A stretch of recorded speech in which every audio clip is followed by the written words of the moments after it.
Nous voici dans la seconde partie de cette interview. Tu sais que si tu découvres cette vidéo en premier, tu as en description de cette vidéo ou de ce podcast un lien qui va te mener vers la première partie de l'interview. On coupe les interviews en deux parties. Ça permet de les rendre beaucoup plus digestes plutôt que de passer quasiment presque une heure sur YouTube ou un podcast à écouter. Donc le lien se trouve en description. Clique dessus si tu veux aller voir la première partie. Et sinon, je te laisse découvrir la seconde partie de cette interview. Et ça va m'amener une question qui est beaucoup plus fondamentale, et je sais que tu as déjà beaucoup réfléchi à la question. C'est. Ça sent le piège. Ça sent le piège, ça, c'est ça, ça sent le piège. Si tu ne réponds pas, tu as perdu. Est-ce qu'un haut potentiel peut être heureux dans ce monde? Est-ce que vraiment un haut potentiel peut être heureux? Mais bien évidemment, mais comme tout le monde sur Terre, comme tout le monde. Et Est-ce que c'est aussi facile que tout le monde? Je vais te révéler un truc. J'étais contre ces tests, je voulais pas les faire. Et puis un jour, on m'a forcé, enfin pas forcé, quelqu'un m'a dit, mais fais-le, ce sera intéressant. Puis je suis curieux, tu vois. Donc je me suis dit, vas-y, je fais ce test. Et ça a été pour moi le début d'une grande découverte. C'est un truc c'est très égocentrique que je vais raconter, mais c'était le début d'une grande découverte. Je découvre que je suis au potentiel. Donc du coup, je vais acheter un bouquin dessus. Qu'est-ce que c'est qu'un zèbre? Qu'est-ce que c'est comment est-ce qu'on se comporte en général? Qu'est-ce qui se passe, etc. Et du coup, je découvre certaines caractéristiques de moi. Je découvre que mon cerveau, je n'utilise pas de la bonne manière. Typiquement, lorsque j'avais beaucoup de rumination, qu'est-ce que je faisais? Je buvais de l'alcool parce que ça allait calmer. Bon, alors, mais sans me connaître. Alors qu'en fait, il y a d'autres choses qui peuvent calmer tes ruminations. On a parlé du sport, la philosophie. Mais pour ceci, il aura fallu que je sache mieux qui je suis pour pouvoir me traiter différemment et m'adapter, être à l'écoute de moi-même aussi. Et ce test, pour moi, a vraiment été qu'on l'aime, qu'on l'aime pas, qu'on aime les étiquettes ou qu'on n'aime pas les étiquettes. Pour moi, ça a été le début d'une rencontre avec moi-même. Vraiment. Génial, je me rencontre. Il y a des points qui me correspondent, d'autres un petit peu moins. Et bien, travaillons ceux qui me correspondent pour en savoir plus dessus. Et puis d'ailleurs, c'est le début de plein d'expériences. Est-ce que je peux marcher 3 heures par jour? Oui. Je suis fatigué. Ou combien de jours il va falloir pour que j'y arrive? À quel moment ça va calmer mes ruminations, le fait de marcher? À quel moment le fait de réduire l'alcool et d'avoir une vie plus saine va faire que j'entretiens mieux mon cerveau? Tu as un cerveau de HP, je peux dire une chose, tu n'as pas intérêt à lui mettre trop de saloperies dedans parce qu'il peut vite partir dans n'importe quoi en fait. Ouais. Oui, bah justement, et pour revenir à ça, je te pose la question sur être heureux. Est-ce que le bonheur, est-ce que tu penses que c'est aussi facile que tout le monde d'être heureux, d'avoir le bonheur comme ça quand on est au potentiel?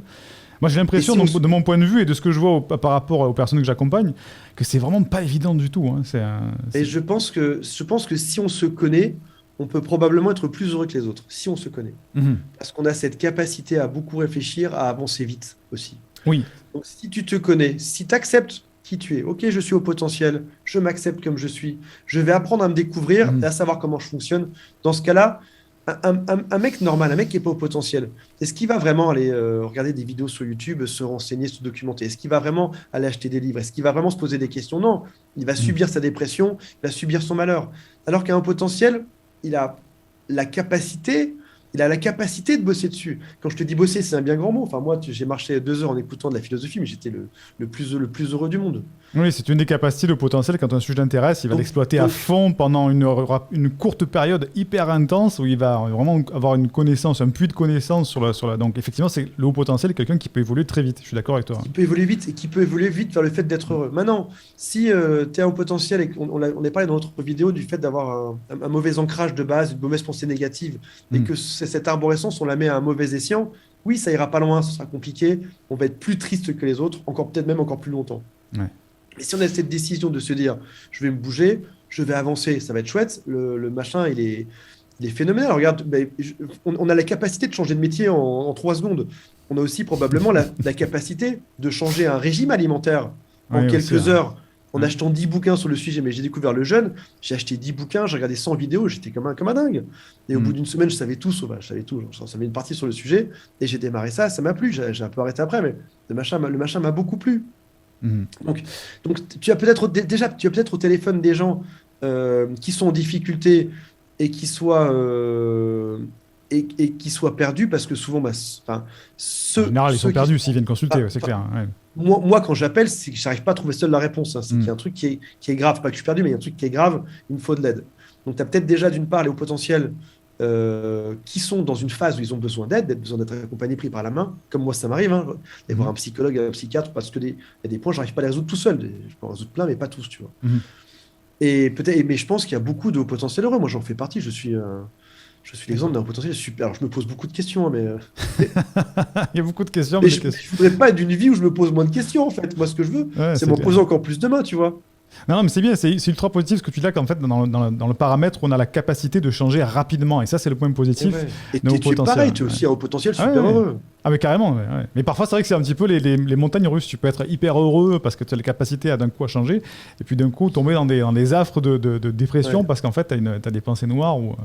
Mais c'est intéressant ce Les que tu dis états là. vont vite, c'est Voilà, ça, c'est ça. c'est un des soucis du cerveau. Mm. Un cerveau qui pense vite, mais c'est comme rouler en Ferrari. Ça va vite, hein, ça freine vite, ça avance vite, ça freine vite aussi. Hein, t'es vite heureux, puis d'un coup, t'as un petit grain de sable sur le machin, tu fais, oh là, C'est ça ça. va revenir après. Mais quand tu le Et, sais, mais tu peux aller plus loin que tout ça, tu peux même analyser ça. Moi, par exemple, et pour ça, je suis vraiment psychopathe, mais on parlait de psychopathe tout à l'heure, mais tu peux même chronométrer quelle est la durée entre deux phases. oui, Et là, je suis heureux pendant 3 jours et je remarque que tous les vendredis, de 8h à midi, je suis triste. Intéressant, tiens, ouais, ça qu'est-ce me qui se dure passe? 4 Ouais, heures. ouais. Donc vendredi prochain, je sais que ça a des chances d'arriver, mais je sais aussi que ça ne va durer que 4 heures. Même si ça a l'air très réel, très présent quand ça m'arrive, ça ne durera que 4 heures. Mm. Et après ça ira mieux. Et puis si le vendredi matin, pendant 4 heures, je suis triste, je peux me poser la question de qu'est-ce que j'ai fait le matin même ou qu'est-ce que j'ai fait la veille au soir. Est-ce que je suis sorti? Est-ce que je me suis pris une mine avec les copains ou pas? Est-ce que je me suis couché trop tard? Et Ouais, analyser, et avancer. l'idée, Oh, oh, c'est de se poser les bonnes questions, des questions positives qui vont t'amener vers une évolution positive plutôt que l'inverse, en fait. Ouais, c'est ça. Et avec la capacité de cerveau qu'on a, on peut mettre cette énergie, ce cerveau, ce processus, comme ils appellent ça sur les ordinateurs, tous ces processus, on peut les mettre sur s'analyser. Alors, Mhm. c'est pas que regarder son nombril et de manière égoïste et penser que à soi, mais de se dire déjà, si plutôt que de mettre mes pensées à 100% sur penser à mon malheur, penser aux autres et faire le bien ailleurs, j'en mets 10% sur moi, peut-être que je vais apprendre à mieux me connaître. Du coup, je vais être plus heureux. Du coup, les gens autour de moi seront aussi plus heureux. Et du coup, il y a quelque chose de vertueux. J'ai mis un peu d'énergie sur moi pour mieux me connaître. Super intéressant ce que tu dis là. Je voudrais qu'on apporte 3 sujets avant qu'on termine et on va Allez. avoir très peu de temps, mais j'aimerais bien qu'on les aborde.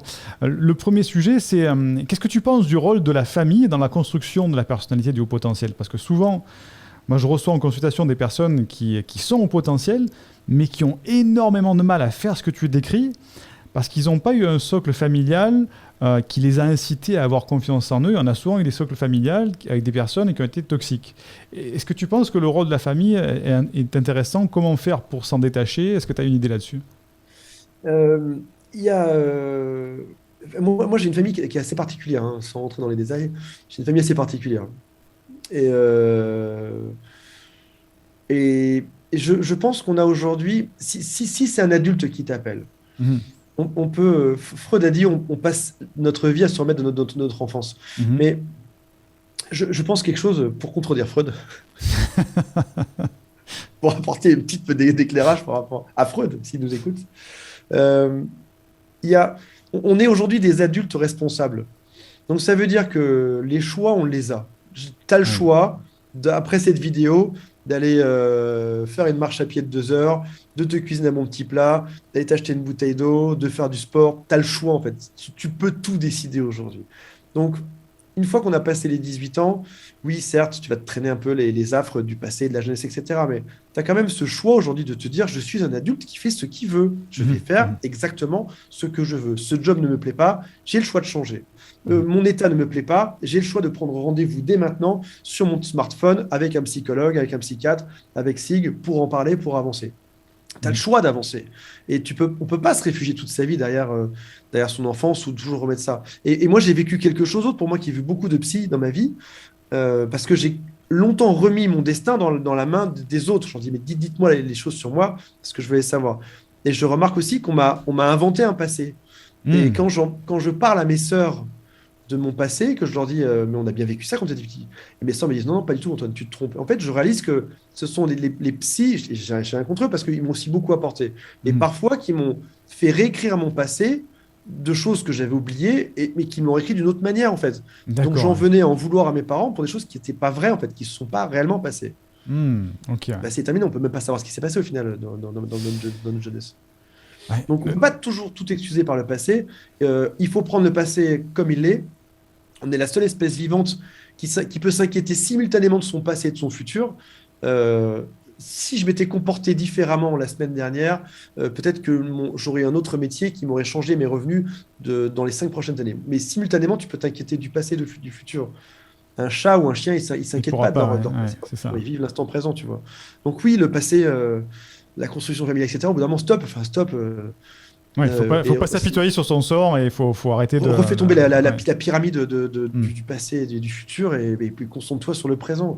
Respire, va te balader, fais-toi un super. La cuisine me fait beaucoup de bien aussi. Si vous La avez des cuisine. ruminations en tant que potentiel, la cuisine. Philosophie, marche et cuisine, ça va avec, de toute Je façon, te c'est bien. promets, ça m'a changé Voilà. la vie. Je sais pas si ça marche chez tout le monde, mais ça m'a changé la vie. Non, c'est intéressant ce que tu dis là, parce que c'est vrai qu'il y a beaucoup de personnes qui ont tendance à se complaire un petit peu dans la plainte, ils se mettent en position de victime. C'est la faute de mes parents, moi, Et mon voilà, enfance, moi j'ai une enfance difficile, je m'en sors pas, etc. j'arrive pas à m'en sortir. Effectivement, c'est pas évident. Donc toi, hop, on dégage tout ça et on repart sur une autre page bien blanche et on a en tant qu'adulte la possibilité de le faire aujourd'hui en plus. Ouais. Une autre question que je vais te poser, c'est une fois qu'on est dépisté au potentiel, est-ce que ça t'est arrivé peut-être pour toi, ou tu l'as peut-être vu autour de toi, d'avoir l'impression parfois de tomber dans une sorte de complexe de supériorité? Est-ce que ça t'est arrivé? Est-ce que tu l'as déjà vu? Est-ce que pas du tout? Non, alors moi, je l'ai jamais eu. Par contre, je Ou en me tout suis cas avoir eu toujours la trouvé peur de tomber différent. dedans. J'ai compris pourquoi je me sentais différent. Mais Mhm. il y a beaucoup de gens qui sont pas au potentiel que j'admire beaucoup et à qui j'aimerais ressembler. Non, D'accord. non, j'ai jamais eu ça. T'as jamais eu ça? Ah, Non, intéressant ça. non, j'ai jamais eu ça. C'est même pas un. Mhm. Ah non, mais enfin, après ça, il y a forcément des discussions où tu parles avec des gens, tu te dis, mais qu'est-ce que je fous là? Enfin, mais comme chaque être humain, je pense, c'est pas forcément le fait d'être au potentiel. Tu te dis, lui, c'est clair, lui, c'est clair, il est débile, quoi. Lui, c'est clair, il est débile. Ouais. Je pense que chaque être humain, même non au potentiel, c'est posé ça. Mais encore une fois, pour moi, c'est juste une structure de cerveau, c'est des comportements différents. C'est pas relié Ouais. à un QI, un niveau d'intelligence. C'est vraiment une structure de cerveau, c'est un comportement, c'est un groupe de gens qui se comportent de la même manière, qui vont penser de la même manière et qui auront la capacité. Par contre, je pense qu'on a la capacité à avancer vite. C'est ça que je pense. Ça, c'est vrai, par contre. Si on doit retenir quelque chose de ce que tu viens de nous expliquer, effectivement, Ouais, c'est la capacité d'aller vite et que ça permet d'aller vite dans la bonne position, dans le côté positif ouais, de l'histoire. Ça qui est bien. tout à fait. Dernière question que je voudrais te poser, après on va sûrement s'arrêter là, c'est est-ce que tu penses que les hauts potentiels peuvent sauver le monde ou alors c'est vraiment foutu? Je crois que les potentiels doivent déjà se sauver eux-mêmes Il globalement. faudrait déjà qu'ils se sauvent eux-mêmes. Déjà, il faut qu'ils se sauvent eux-mêmes, déjà tout court, majoritairement. Ouais. Et non, est-ce que tu penses que toi, quand on regarde l'histoire, quand on regarde même l'histoire contemporaine, est-ce que tu penses qu'il n'y a pas eu des grands mouvements qui ont été faits par des personnes qui étaient certainement au potentiel, ou est-ce que ça a été fait par des personnes totalement classiques, normales? Alors, dans ce que je pense encore, je suis loin d'être sûr. Mhm. Je pense qu'historiquement, assez peu de hauts potentiels ont été des meneurs d'hommes, Mhm. des têtes brûlées, des chefs de guerre, Ouais. parce que, on parlait de la zone de gris, on est dans des nuances de gris, et je ne vois pas un haut potentiel à l'attaquer un pays, on va dire, allez, vas-y, on va les massacrer, on s'en fout, quoi. Mhm. Tu dis ça au potentiel, il va faire waouh. Alors déjà, ça va faire mal.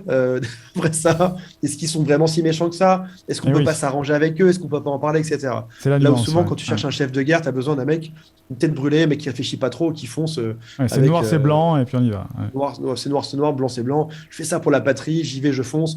J'ai un couteau, j'ai des fusils, j'ai une arbalète, Ouais. etc. Donc je pense pas qu'historiquement, les hauts potentiels aient sauvé grand monde, à mon avis. Mhm. Maintenant, il y a quand même des nouveautés. Typiquement, on a des gens qui ont des startups très célèbres, je pense notamment à Elon Musk ou à plein d'autres, qui Mhm. sont des gens qui sont au potentiel, euh, qui ont réussi à créer leur petit empire en s'entourant de gens qui leur ressemblaient, d'employés qui étaient également au potentiel, de créer des choses qui étaient géniales dans la cave de leur garage, ou alors, encore une fois, en créant des petites startups qui ont beaucoup monté après ça derrière, qui deviennent inspirants pour les autres. Donc je pense qu'Internet a été une façon de révéler ces gens-là, d'une façon de les faire se rencontrer, une façon de les faire avancer, seuls ou accompagnés par des gens qui leur ressemblent, et Internet change la donne. Donc est-ce qu'on va changer le monde? Peut-être grâce à Internet, qui à mon avis facilite le job du haut potentiel, Mhm. mais historiquement, je pense que sur l'existence humaine, à part depuis 10 ans, peut-être que oui, ça va arriver, mais Tu penses que donc Internet pourrait révéler justement des personnes qui n'ont pas justement cet esprit de conquérant, mais qui ont plutôt des esprits de créer leur propre microcosme, de créer leur propre écosystème. Mais regarde, même toi et moi, regarde, aujourd'hui, toi, tu es tranquillement à la maison avec le micro. T'as pas besoin de subir une société à Paris, à la Défense, où tu aurais des gens qui te ressemblent pas. Ce serait insupportable. Il y aurait beaucoup de bruit. En plus, souvent, potentiel, ça va souvent, pas souvent, mais régulièrement, ça va être hyper sensible. Tu supportes pas le bruit, la lumière, tu supportes pas les gens qui sont débiles autour de toi, tu supportes pas que les procédures n'aient pas de sens, etc. Là, aujourd'hui, tu peux rayonner, toi et moi, on peut rayonner à notre niveau, inspirer plein de gens dans quelque chose qui est chouette, tu vois. Donc oui, à notre niveau, on va déjà, on a changé notre monde à nous parce qu'on, grâce à Internet, on n'est pas forcé d'être en contact avec les autres gens et on décide de qui on veut voir. Et en plus, on va inspirer plein de gens, donc ça va être super chouette. Et on change un tout petit peu le monde à notre échelle. Et carrément. On la change à d'autres échelles qui sont beaucoup plus grandes. Donc toi, s'il y avait un mot à transmettre comme ça à des hauts potentiels qui nous écoutent, ce serait de dire, effectivement, cherche à créer ton propre écosystème, cherche à être toi-même et t'épanouir. Exactement, c'est la plus belle chose pour c'est la plus belle chose pour un potentiel. Bien évidemment, la plupart de nos copains du web, au passage, qu'on a pour vous révéler qu'on a mis avec Siegfried, c'est que la plupart de nos copains le sont également. On se ressemble tous comme deux gouttes d'eau. On a la même histoire de vie, quasiment la même enfance, quasiment les mêmes phrases au même moment. On bosse quasiment tous de la même manière. On se retrouve de manière régulière et on se ressemble. Il n'y a pas de secret pour ça. Et si tu es au potentiel, considère peut-être une carrière où c'est pas forcément avoir une chaîne YouTube. Ça peut être. J'ai une amie qui vend des colliers de perles en pierre, qui a fait une petite boutique e-commerce. D'autres qui sont sur YouTube, il y en a d'autres qui sont des streamers qui jouent en ligne sur le truc, mais trouve-toi une carrière qui correspond bien au potentiel, sinon tu vas être malheureux. Et en effet, pour moi qui ai bossé à Paris pendant 10 ans dans un box, dans un open space, j'étais pas heureux. Mais une fois que tu sais que tu es au potentiel et que ça te va pas, tu bouges, tu prends une décision pour faire différemment. Alors, on pourrait encore en parler pendant des heures, mais après, on va être limité par le temps. Est-ce que tu aurais un livre à recommander sur le sujet ? Alors, je sais que sur les pervers narcissiques, on a eu la même réflexion sur le potentiel. On a dit, ils se ressemblent tous. Désolé. Est-ce qu'il y en a un qui va ressortir ou pas ? Désolé, je vais faire la même phrase que sur les pervers narcissiques. C'est les deux seuls domaines. Et hyper sensibles, peut-être un petit peu moins, mais c'est les trois domaines où les livres se ressemblent tous. Encore une fois, désolé pour les auteurs. Ils sont tous bien écrits. Ils ont quasiment tous le même style, quasiment. Il y a toujours les mêmes conseils dedans. Est-ce qu'ils se sont tous inspirés d'un autre ? Je ne sais pas. Mais est-ce que tu aurais alors peut-être une ou deux personnes que tu adorerais interviewer sur ce sujet-là, sur cette thématique du haut potentiel, des personnes qui t'inspirent ou que tu aimerais bien rencontrer pour en savoir plus J'adorerais. Il y a des gens... on parlait tout à l'heure de PDG dans les startups, typiquement création d'applications ou des trucs en ligne. Il y a des gens qui sont potentiels et je serais curieux. Moi, quand je vois le temps qu'il m'aura fallu pour me connaître, pour avancer là-dedans, pour me faire mon petit microcosme tranquille, je serais curieux de savoir comment eux ont fait pour aller beaucoup plus vite que nous dans ce domaine-là. Et faire des choses beaucoup plus grosses. Donc, je serais curieux. On parlait tout à l'heure d'affiner son talent. Tu es au potentiel, tu as un talent. Tu es sportif, dans le physique, tu as un talent que tu mets en pratique. Tu es au potentiel, tu as un talent que tu mets en pratique. Je serais curieux de savoir comment est-ce que ces gens-là ont réussi à mettre encore plus vite leur talent à profit et à réussir quelque chose d'aussi grand. Parce que ça veut dire, il faut forcément se baser sur dans le sport, on se baserait sur quelqu'un qui a gagné les Jeux Olympiques. Mais dans notre domaine chez les hauts potentiels, on va se baser sur quelqu'un qui a bien réussi sa vie. Ça peut être bien la réussir financièrement, ça peut être bien la réussir amoureusement, ça peut être bien la réussir socialement ou en autorité, mais en tout cas interviewer des gens qui sont au potentiel, qui ont réussi leur vie, savoir comment est-ce qu'ils ont découvert leurs différences et comment est-ce qu'ils l'ont mise à bonne épreuve par la suite. Tu as des noms qui te viendraient comme ça, de personnes que tu aimerais comme ça interviewer ou en France, typiquement. En France ou dans le monde, les premières personnes qui te viennent à l'esprit par rapport à ça. Elon Musk, mais ça va être compliqué de l'avoir sur la chaîne. Ça va être compliqué. On ne sait pas. Elon Musk, donc. Elon Musk, ça serait intéressant. Qui d'autre écoute, il me faut du temps. Je vais me renseigner. Il faut que je trouve des gens qui aient déjà été diagnostiqués pour ne pas me tromper. Je vais trouver ça, je vais regarder. Ok. Antoine, un grand merci de nous avoir partagé tout ton point de vue, surtout sur les différentes thématiques, de voir qu'on peut être au potentiel, épanouir et comment dire, évoluer rapidement par rapport à sa situation. Est-ce que tu peux Avec nous plaisir. expliquer comment on fait pour te rencontrer, pour découvrir ton travail, ce que tu proposes aussi? Dans Google, tapez Antoine Pétavin et vous êtes tombé sur les sites. C'est moi qui te remercie parce que c'est vraiment toi le grand expert en haut potentiel. C'était juste mon expérience personnelle sans aucune prétention sur le sujet. Ouais. Et c'était un très bon moment. Très bon moment. Un grand merci. Tapez Antoine Pétavin. Je mettrai le lien de toute façon en description sous la vidéo, sous le podcast. Et comme ça, vous pourrez aller découvrir le travail d'Antoine. Et encore, dites-nous aussi si la conversation vous a plu, si vous en avez appris des choses, et si vous voulez qu'on refasse d'autres vidéos avec Antoine, ça serait peut-être intéressant de développer d'autres sujets. Un grand merci Antoine et je te dis Merci à toi. à très vite. Merci à toi. Bye bye. Salut à tous. Bye.